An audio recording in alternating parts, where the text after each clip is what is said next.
Welcome to Mintel's Little Conversation podcast. Welcome to Mintel's Little Conversation, where our experts bring you fresh ideas and new perspectives on how consumers eat, drink, shop, groom and think. Each episode features a discussion of current topics from the latest consumer trends and new products to shifts in markets and lifestyles. I'm Andrew McDougall, a regular podcast host and normally working in the beauty and personal care sector at Mintel. And I'm delighted today to be joined by my esteemed colleague Sam, who you'll also recognise from the Mintel Little Conversation podcast. So welcome, Sam. Hello. I'm very excited / nervous having you on here today because obviously as a podcast host yourself, I feel weird hosting you today. Yeah, taking the lead. And to be honest, I feel like I am very used to these days just sitting back and letting the guests do all of the work. So this, again, feels a little bit more daunting. Today you will be doing the work and a lot of the heavy lifting, Sam. I will try and help you. But please as well, if you want to host at any point and take over that, then please feel free to. I feel like I should probably mention, as you're well aware, as we discussed off camera just beforehand, this is actually our 100th episode, which is quite cool. And actually, I'm quite glad as well, in the nicest way possible. I'm really glad that it's you and I on this podcast because we were there since its sort of inception, really. That's at the start of the Little Conversation podcast. We were there, along with Andrew Davidson, who unfortunately can't join us today. And we've had many, many brilliant hosts over the years. But yeah, it's great to sort of be sitting down with you now and be talking about episode number 100. Yeah, we've covered a lot of ground in the last, I think 4 seasons, spread over however many years. So yeah, hopefully we'll be able to shine a light on some of the old episodes that I guess are as relevant now as they ever were. Well, that's exactly what I wanted to do, actually, because I know we've been looking at the last 99 episodes just to see sort of the different areas we've covered. It's amazing actually looking back at some of the episodes we did in series 1 and series 2, so sort of 3-4 years ago, that some of those episodes are still really relevant now. So later on, so not right now, but later on, it would be nice to pick your brains and maybe go over and recap some of our favourite episodes. I think that'd be quite a nice thing to do. But it would also be quite nice to kick off looking, though, at some of our global 36 market data that's just come out for 2022, because it's sort of fresh data that we have. And one of the key sort of areas and the key sort of topics that I wanted to focus on right now is value. Because I know working in the beauty sector, we've been focusing a lot about value. We get a lot of questions around what value means to consumers and what it's going to mean for shopping going forward. But that is true, I think, right across consumer, right? So this concept around value, I thought would be a really interesting one to focus on. So I wanted to just sort of kick off and have a look and see what the data's saying and pick your brain and maybe give some of my own suggestions as to what we see this meaning for the future. Now, one of the really interesting things I did find out from looking at our global 36 market data, which we do run every 6 months, is that when we ask consumers about their anxieties, the big ones that you would expect are normally chart top. So people are worried about their family's well-being. They're worried about their own health, particularly after the pandemic as well. We saw that was a big one for a lot of people. And finances as well are always quite a big topic that people are a bit anxious or worried about. But what we have seen in the March 2022 data compared to the September 2021 data is that people are a little bit more worried about their finances now, understandably, given cost of living and different sort of financial situations globally. So it's a really interesting sort of topic to look at. Is there anything in particular in value that's or around that value topic and around finance that strikes you at the moment, Sam? Yeah, I mean, definitely it's scary times ahead for consumers and, challenging times ahead for brands. And I think the one thing that, as you said, is on everybody's mind at the minute is value and how you actually get value or how you convey value as a brand. And actually the one thing that comes up time and time again is not focusing solely on price. So price is obviously hugely important, and especially in the situation that we are in at the minute where consumers are going to be really questioning what they're buying, why they're buying those products. And I think what's going to come through is that, and it goes hand in hand with some of the trends that we saw come through in the pandemic around consumers really starting to question what they're buying that little bit more. So less buying for the sake of buying. So really thinking about, actually, do I need this product? Or is there alternative products that I can buy that would be better? Or do I need to buy anything at all? So it's where things like discretionary buying comes into question. But at the same time, there is that idea of, consumers just need to lift their mood as well. So there will be those inevitable treat factors. And that's something that we obviously talk about a lot in beauty. Lots of clients coming to us at the minute asking, is the lipstick effect going to be the same this time around? Are people going to be buying lipstick to make themselves feel better?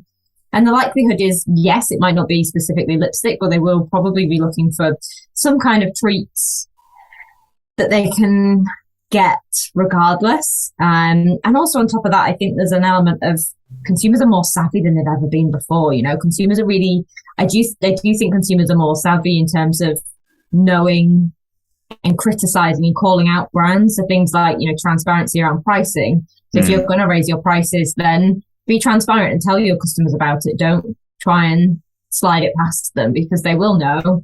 And they will react positively to that. So we did some really interesting research in beauty and personal care, a brand called The Ordinary, told its customers back in, I think it was in January on social media, that it was going to raise its prices. So it gave them all of its customers a kind of 2-week notice period, so that if they wanted to stock up before it put its prices up, then they would have the opportunity to do so. And we did some research on that, and the findings were overwhelmingly positive. Consumers saw that as a really nice action from the brand. Consumers really understand that brands have to increase their prices, but actually that they just want the brand to consider them in that process and really think about, how they can make that transition as easy for the consumer as possible.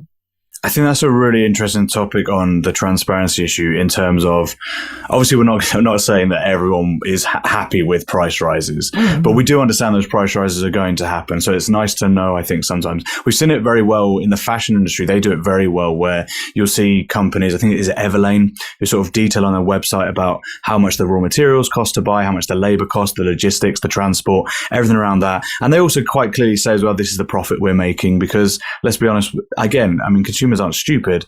Businesses are businesses to make money. So we're not going to be like, oh, this brand is making profit, so I don't like them. They are aware of what that, what that entails. Obviously, as long as those profits aren't too high. But I think that transparency aspect is a really interesting one around value, because as you say, people want to know where their money is going to.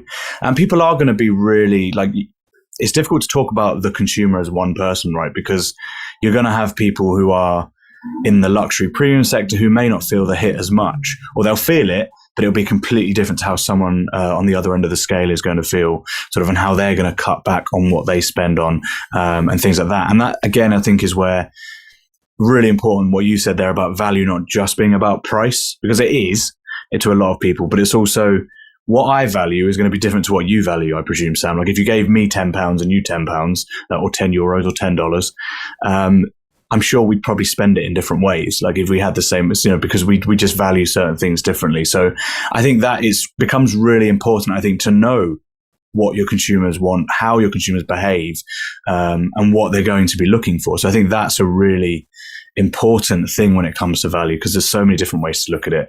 And let's be honest, although we don't want prices to go up, and everyone, particularly I'm sitting in the UK, and as I know you are as well, and obviously we're looking at things like energy prices going up, and we can sit and moan and it looks horrendous. However, prices of a lot of things are going to continue to go up. And for some consumer goods industries, the price hike impact hasn't been felt yet. So it hasn't been pushed onto the consumer yet. It could get worse in 6 months' time. So again, having those open value conversations becomes really important and really interesting. It's interesting that you mentioned The Ordinary there as an example of being transparent. That definitely seems to be the way. It's not to say that, as you say, it's not to say that everyone's going to be happy, like, oh, they told us, so I must be happy with it. But I think it is going to be very interesting, I think, just to see how sort of brands can communicate, how you can talk with your own communities as well. And as I say, it's on different ends of the scale, because I know that when we asked consumer questions in our G36 data around value, we asked on that sort of lower end of scale of thinking about budgets and what people were looking to buy. But we also asked people as well if they think it's worth paying more for products of a higher quality. And we still see in some markets, or globally, it's about sort of one in 5 consumers, 1 in 6 consumers who actually say that they do think it's worth paying more for products of a higher quality. So despite sort of these restraints or constraints coming onto consumers, they are still willing to spend where they see the quality or where they see the value. Yeah, definitely. And I think, you've hit the nail on the head there. There will be some consumers who can afford to carry on spending more for better quality. And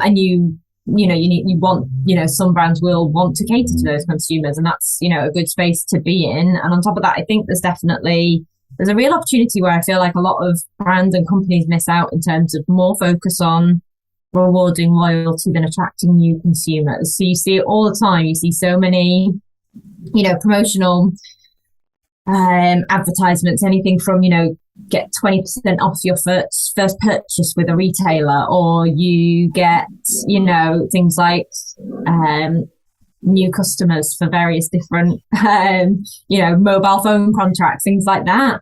And actually, then those consumers will be loyal to you, will stay with you for a couple of years, and then you'll hike the prices up. And I think things like that are going to come under a lot more scrutiny in terms of actually, why are you giving your new customers a better price than you're giving existing customers? And things like that, again, will just come into, I think, under a bit more scrutiny.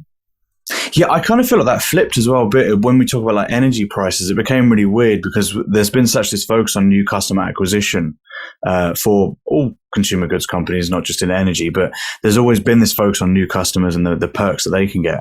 But actually, during this sort of cost of living energy crisis, it's almost gone the other way to the point where there are no better deals to switch companies. It's actually this case of we need to actually look after our current customers. And although we can't offer you amazing deals, I know there have been certain energy companies who are saying, well, actually, we can offer, because you're a customer, we can offer you these deals. So it's an interesting sort of flip, I think, on that sort of, rather than focusing just on new customer acquisition, the customer retention strategy becomes really important. And again, I think that's where, again, this concept of value changes things a little bit. So again, it's interesting to see how companies can deal with sort of subscriptions or any of those sort of customer communities they already have. They can be the really important ones to nurture, I think, as well. So again, connecting with those consumers becomes really, really important, because again, you're building value and justifying that value to the consumer.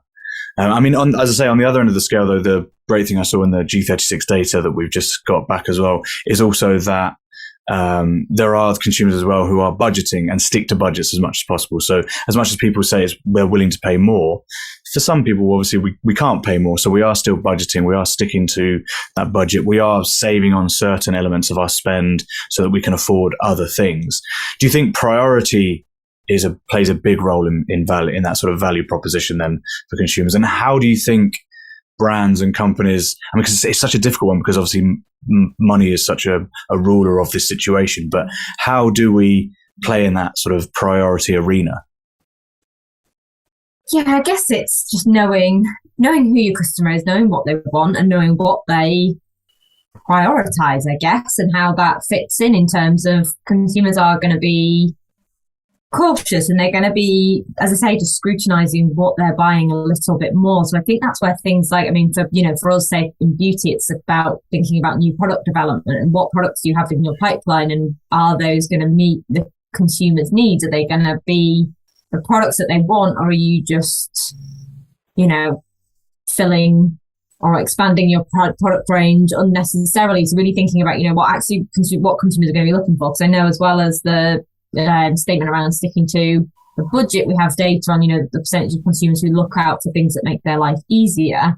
So in beauty and personal care, does that mean we'll see, more shift towards multifunctional products, and how you can, and more kind of hacks around that? You see it on social media constantly now in terms of how you can use the same beauty product for multiple different uses. And so it's just around thinking about actually, who is my consumer? What do they need? What do they want?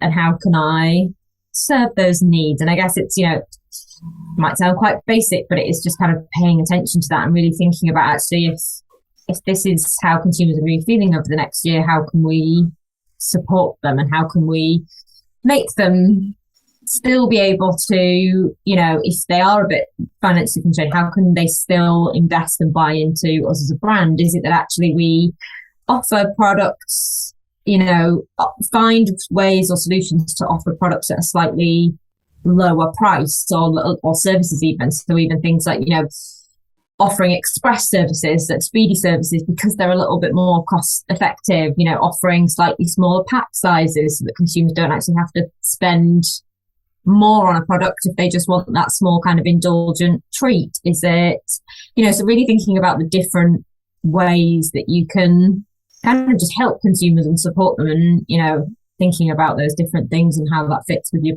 product pipeline, or how you're going to position services over the next couple of years is definitely going to be important.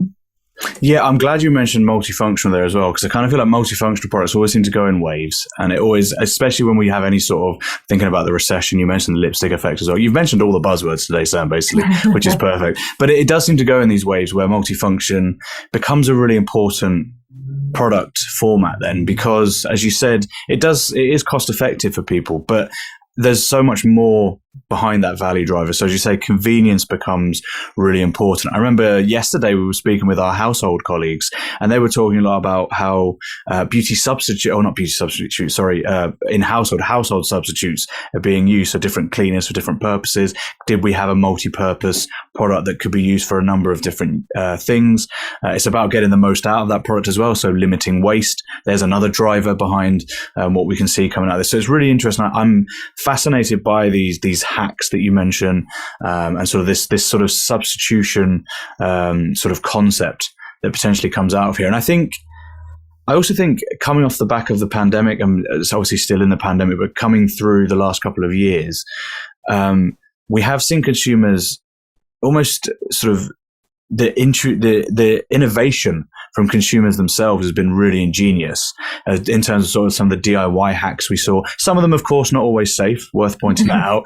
But it is really interesting just to see how some of those trends, when we couldn't get our hands on certain products, or we had to make up our own sort of solutions at home, those kind of behaviours, whilst not every behaviour from the pandemic is going to continue, and we know that we've already seen a lot of behaviours drop off already, but it is interesting again just to see how was that almost good preparation for a cost of living crisis, in the sense of how to get the most out of products, how to get the best out of products. If we do need to substitute, or if we do need to find better ways to do things, can we slow down our consumption? For example, buying less products, buying the only products that do something for us, that make us feel good about ourselves.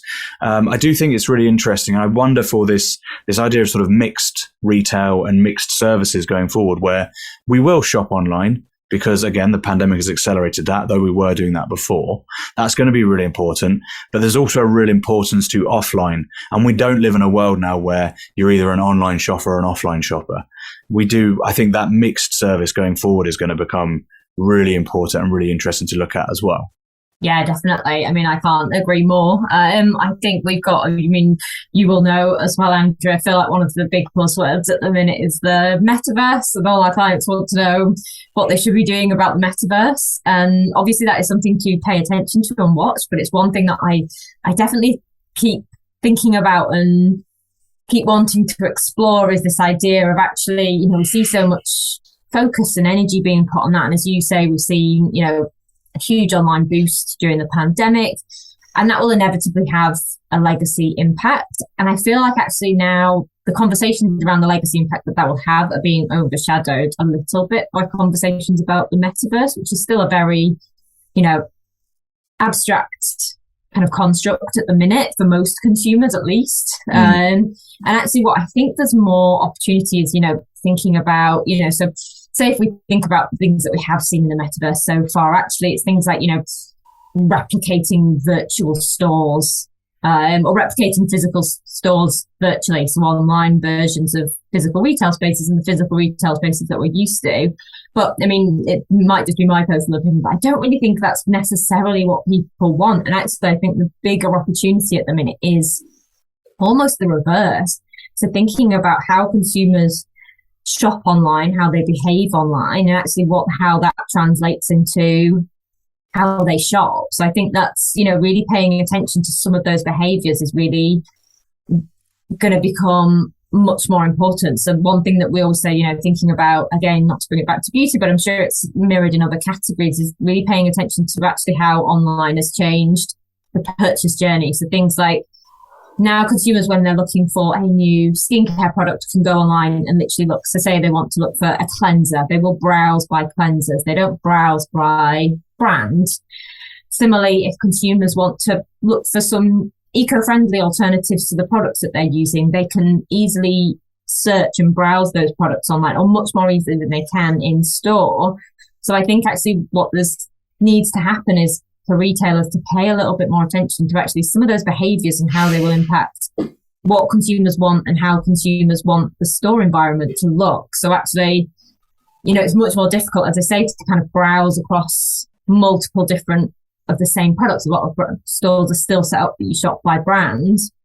And I think with that, there needs to be a lot more focus on curation and catering to, really helping consumers find the right products, helping them narrow down their choice. So to go link back to one of the old podcasts that I did a few years ago, I think it was probably season 2. We had an episode called Buy This, Not That, which looked at why purchase decision making is getting more complex. And essentially what we looked at in that was this idea that consumers are just overwhelmed with choice. So I think there's real opportunity there to help them narrow down their choice, and the online channel is much better at helping consumers narrow down their choice. So I think, and again, coming back to this idea that consumers do their homework now before they buy something. They do go and look up, what is the best product, whether it be a tech product, whether it be a beauty product, whether it be a piece of clothing, which is the item or the brand or the product that is going to best serve my needs. And they can do that homework very easily online. And actually that research process is often harder in store. You can't kind of check how other people like you have found or have found their experience with that product. So actually I think that's going to be interesting to pay attention to. So I think one retailer that I would definitely always call out to pay attention to how they're building their stores is Nike.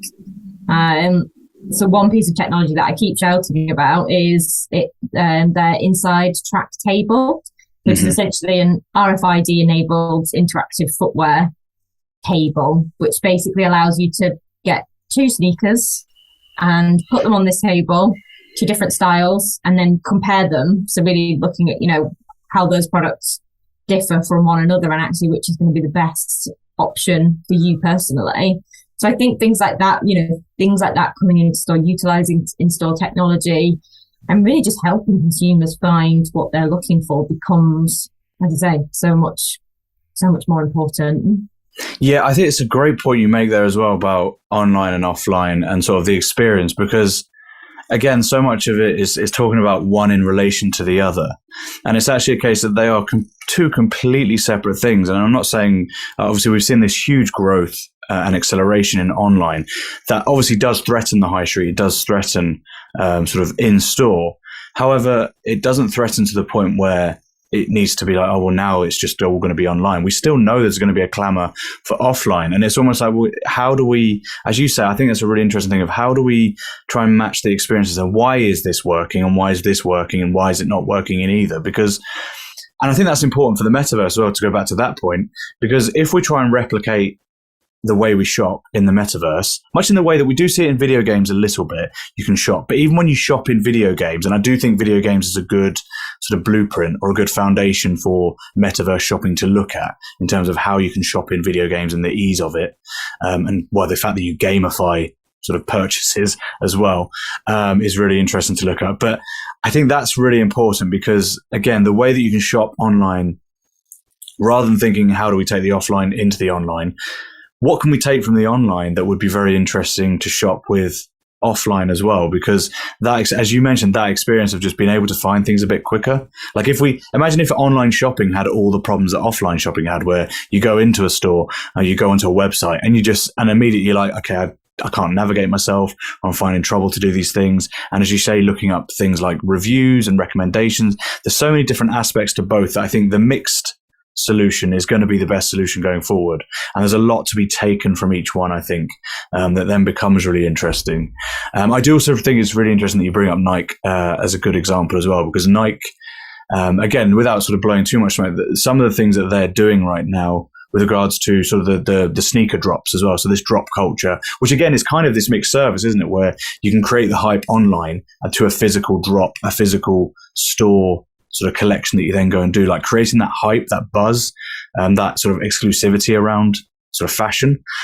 And indeed, you can do it to other consumer goods. And I think that's a really interesting concept that we're seeing take off, particularly in urban areas, so much more in sort of cities than we see in more rural areas. But that's a really interesting sort of mixed service that I think is interesting to look at going forward. And then going that step further to the metaverse, I know Nike have looked at the Artifact creator platform, where rather than creating a product or introducing a product into the metaverse that is an offline product that we put into the online, actually being able to create a product in the metaverse that we then, after the fact, then produce in the offline. So I think that kind of virtual first is going to be really interesting. And again, it's interesting because there's so much to play with that, right? Because there aren't any real sort of limits or regulations or things in the metaverse right now. No, yeah, definitely. I think I'm glad you brought up the idea of kind of that virtual first. And I think we're already starting to see things like that coming through in kind of things like packaging. I feel like for a long time, a lot of brands went for this kind of very minimal, streamlined packaging, monochrome colors. And actually, I think we're starting to see a shift away from that. And I do think a part of that is standing out. I think it's, we've got so much choice now. We've got so much, so many brands and products vying for our attention. And I think there's a real, opportunity there to almost, hit consumers in the face with, a bit bold splash of color or, something really innovative and creative. I remember one example I've used in a few discussions with clients is there's an egg brand called Considered Pastures, and you should look at their egg packaging. It's beautiful. And essentially, when it's on shelf, it almost looks like a wallpaper. And, that's not going to work for every egg brand. And it will certainly probably influence the cost. And, I'm sure their eggs come at a premium. So it's only going to work for certain brands, but it's really not thinking about and, not allowing kind of category expectations to dictate design and really thinking actually, how do we stand out? And as I say, I think that again will start to come through from a virtual first perspective. It's that online scroll. How many times do we find ourselves scrolling through pages of products to find what we want? And I think there's something to be said for having something that really stands out and catches your eye. So I think we're starting to see much more playful, bold, colourful packaging and design start to come through. Yeah, and I think, again, that online space in the metaverse is going to be really interesting to see how that evolves. We're very much at the first steps into the metaverse. I followed like a Twitter thread the other day, which was quite funny, about how it's interesting you mentioned the aesthetics of of this egg packaging and how lovely it is, because that's the one big criticism of the metaverse right now. I don't know if you've sort of gone into any metaverses yet, Sam, but they are a little bit clunky. They're a little bit awkward. And there was a whole thread I saw on Twitter, which was basically slating it, being like, we've invested billions and billions of dollars into this metaverse, and it looks like a much worse version of, it basically looks like a Nintendo 64 game. Like there's no sort of, considering like some of the video games we have out there, it just doesn't even match up. And it's really interesting because that's the easiest way to slate it, and it is still a growing concept, and it definitely isn't mainstream. So, we haven't got the buy-in of everyone yet. So not everyone is obviously in the metaverse. So it is still sort of building, and there is going to be this evolution, and it isn't going to be perfect straight away. The one thing I would say, though, that is exciting is that if you think about some of the most popular video games of recent times, things like Roblox or Minecraft, they're not particularly aesthetically pleasing games. However, they're very well used. Like the gamer numbers on a daily basis for these communities is huge. And so I think that is interesting from the metaverse point of view of, if we can have that kind of community, and as you say, if we can have these virtual first sort of product launches or drops, again, engaging those types of communities can become really interesting to look at. So I'm definitely, it's me sort of saying, let's not get carried away. It's not like as you say, the offline is still, go out, look out of a window, read a book, live in the real world. But it is really interesting as well to see the possibilities and the capabilities. We really don't even knowing what it fully is going to be like in the metaverse. Yeah, no, definitely. And I think that just reminds me, I was chatting with one of my amazing team members recently, and she came up with such a gem of a quote where she was talking about the importance of really focusing on the idea of community within the metaverse. So actually the metaverse is quite scary, and for a lot of people it makes them feel like we're going to end up being isolated in these strange virtual worlds, kind of devoid of human contact and interaction. Actually, she said the thing that will persuade consumers to move into the metaverse is this idea of being able to be part of a community within that space. And as part of that, she said, community was almost, I think the quote was something like, communities will help us find the door to the metaverse. It will help us understand where to go and where to sit within that virtual world. And I think that is something to definitely pay attention to. I think that is going to be so key.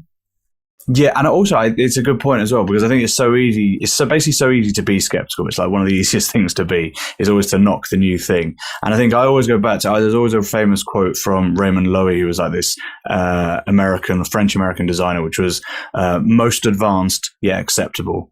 This idea that you can have the most advanced thing in the world, but you do need that familiarity. You've probably heard me say this a million times, Sam, so you're probably really bored by it.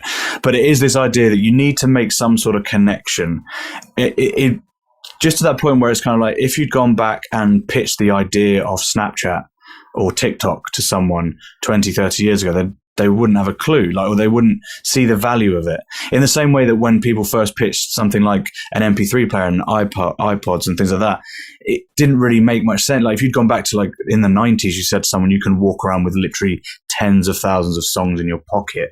Again, people can't quite fathom it. So I always think that's quite an interesting thing to look at as well, in terms of the opportunities that are there are vast. And as I say, this what you mentioned there about the communities, I think it's really interesting to see how that people and communities and consumers, they're going to be that connection for brands, because they're the ones that are going to make these things live and breathe. They're the ones who are going to sort of decide whether this is a hit or a miss. It's going to decide whether you're the iPod or the mini disc player. So it's kind of interesting, I think, to see.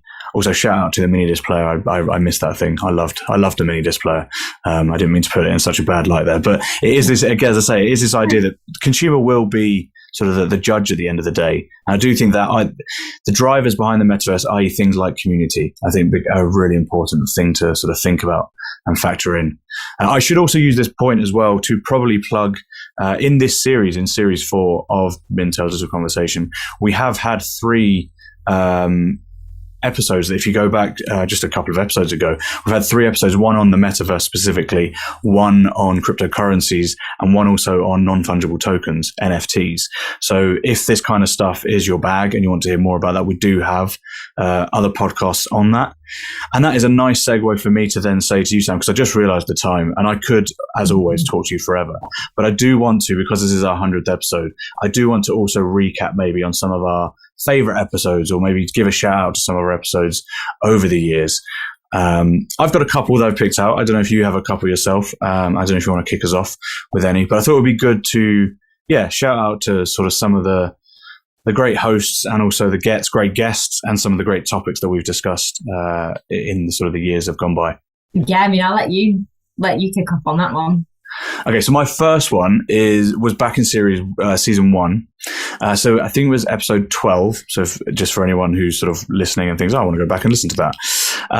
Our great colleague Dana, she had a podcast that was basically looking at fake news and looking at the future of fake news. And I thought this was really interesting because she had guests on from our media team, from our trends team, from our leisure team, and our tech team. And it was all looking at how sort of trust and credibility was basically being viewed in sort of mainstream media, how people were then sort of questioning mainstream media. And I thought this is really interesting because as I was looking back over episodes and re-listening to some episodes, although it was only a couple of years ago, it's really interesting because that idea around trust and credibility and sort of dealing with fake news, although it isn't quite as prevalent now as maybe, I remember sort of 5 years ago, we were talking about fake news a lot more. I just thought it was really interesting that those values, those key concepts are still very valid today. And it definitely is things that brands are needing to look for. And I think because of the pandemic as well, that idea around substantiation, trust and credibility is so important no matter what consumer goods industry you're in. Yeah, definitely. I mean, you touched on it. We touched on it a little bit briefly before when we were chatting about, finding, strange social media hacks that, you know, are not always necessarily safe or true.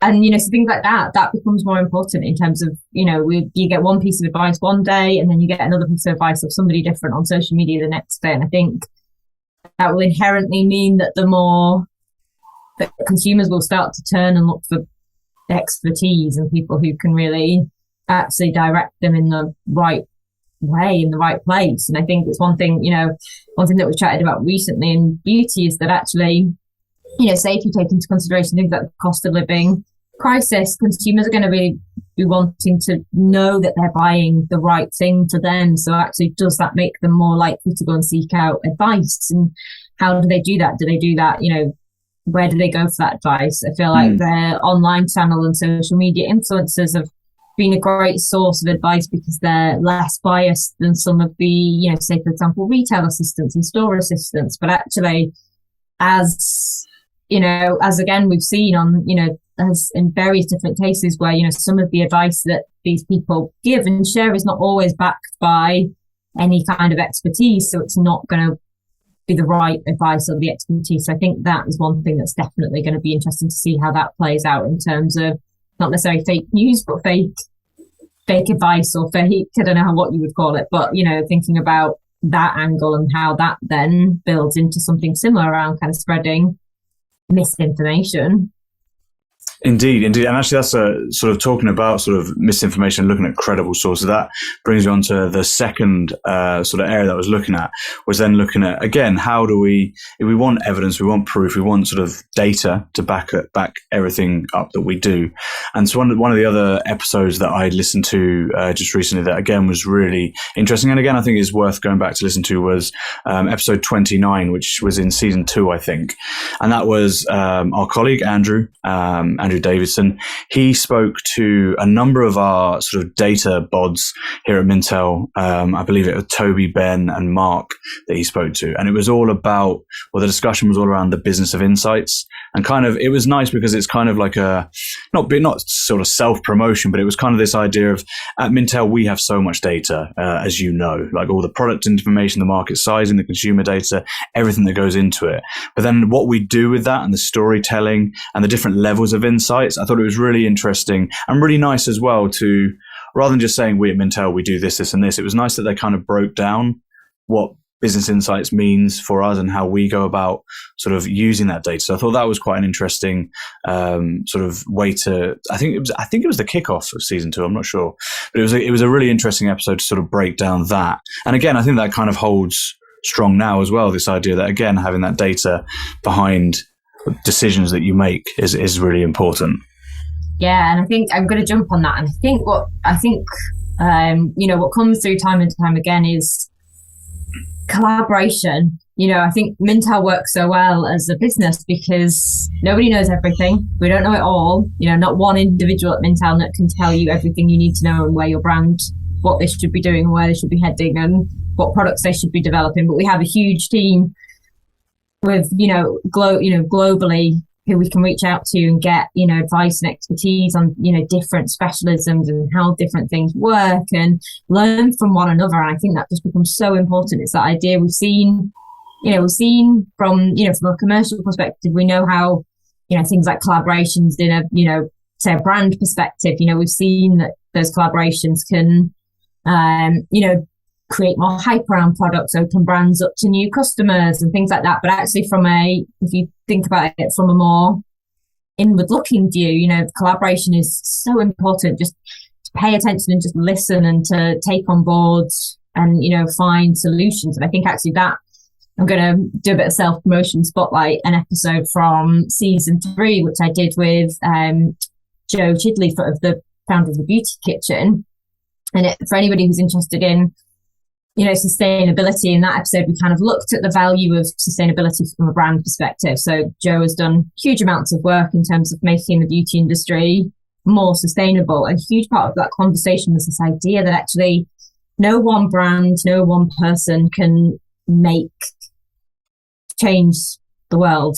But actually, the more we collaborate and the more we lean on each other, that actually that's where we can actually start to drive some real change. And actually, on top of that, layering that in, so that's why we're seeing, things like, more coalitions coming together. We've definitely seen it in beauty, more beauty brands who would usually be competitors working together to kind of tackle things like sustainability issues. But actually, really had interesting conversation. We had an intern working with us recently, and she wrote a piece for us about Afro hair care. And she was looking at, brands who are doing really well and have done an awful lot. So one of the examples she pulled out was Pantene, who had who did a great campaign called My Hair Won't Be Silenced, looking at, hair discrimination and how that impacts, and then how the brand has, sought to tackle that not only in the products that it's formulating, but also in its campaigns and conversations around stimulating conversations around that issue. And one of her insights was about there's brands who have actually made positive strides in spaces like that. So in things like diversity and inclusion, the next step for them is to bring brands along with them and educate other brands in terms of how they can also start to address some of these issues. So no longer kind of sitting on, there's things that need to happen, there's big industry changes that, need to happen. Actually, it's no longer about kind of making that your competitive edge. It's no longer about making that your unique selling point. What actually consumers are going to resonate and value so much more from a brand is them seeing that you put in the work to help others move along the same path and make change. So I think, it's again to bring it back to Mintel, it's that idea of just listening and, helping one another out and really helping each other to drive some of that really important change that needs to happen. Just in you talking there as well, Sam, you just made me remember so many other episodes we've had as well, because you mentioned sustainability, and immediately I'm thinking about the sustainability barometer episode you did with Richard Cope, which I think was season 3. It was the 2021 barometer, and I know he's just launched the 2022 barometer as well. So needless to say, we'll probably be talking to Richard and a number of our other colleagues as well in future episodes about these topics as well, because it's obviously an ever-evolving situation. And I remember myself sitting down, again, I think it was Richard Cope seems to be on the podcast a lot. He's a great man. I remember sitting down with Richard and Tonya and Toya in the US teams a couple of years ago now. And we spoke about sort of inclusivity and sort of DEI. And it was very much kind of around, we're really just scratching, at that stage, it was just, we're making little noises. But as you say, it kind of needs to become more of the norm. And I think sustainability and inclusivity are really interesting topics because they're almost not trends. They're actually just ways of business. So I found those really fascinating topics that we've discussed on the podcast. And I know, I think it might have been Alicia that followed up with another episode on inclusivity trends a couple of years later. I think that would have been in last season, or maybe at the start of this season. And I know, again, those are going to be topics that we talk about in the future. I know, needless to say, we're probably going to talk more about metaverses in the future. I don't know if there's anything in particular. Do you have a wish list of things you want to talk about, or that you want to hear about even, for sort of upcoming episodes? I mean, again, I presume, I know we've discussed value today a lot. I know that we've discussed cost of living in the past. I presume those types of topics will come up because, again, they're things that we get asked about a lot. But are there any sort of real interesting areas that you think to yourself, actually, you know what, I'd quite like to, I know I've put you on the spot here, but are there anything you just think, I'd quite like to do a podcast on that, or that would be quite interesting to hear about? Yeah, I mean, I think as you've just said, there's loads more we can explore with diversity and inclusion. I feel like we've only scratched the surface of that. On top of that, I know we were chatting about it the other day, was the episode about the future of cities. And I'd love to kind of go back and revisit that and start to think about, actually, what does that look like now? What is the future of cities, and how does that look as we move forward? So really thinking about, as I was, linking back to what we were talking about earlier, how stores need to evolve in response to consumers, and also how, other spaces need to start to evolve. So things like, how do offices look in, 20 years time? What does work look like? So it's really thinking about some of those big shifts and how actually things are gonna change.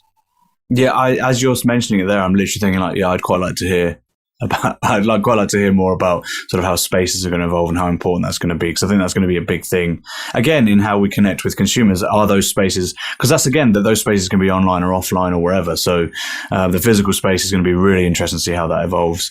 So yeah, I think I look forward to that podcast when you end up. You've said it now as well. I'm going to throw it back to you though. Anything else you want to explore? I'm not sure. I think I'm always fascinated by new tech, and I'm always fascinated as well by things I don't fully understand. So I really love looking at what is happening in other industries or what research has been done that could potentially be moved into beauty. So I like when I look at sort of health, like research has been done in health, for example, on like regenerative cells and things like that. I always think really fascinating to look at that. What could that mean, very selfishly, what could that mean for skincare?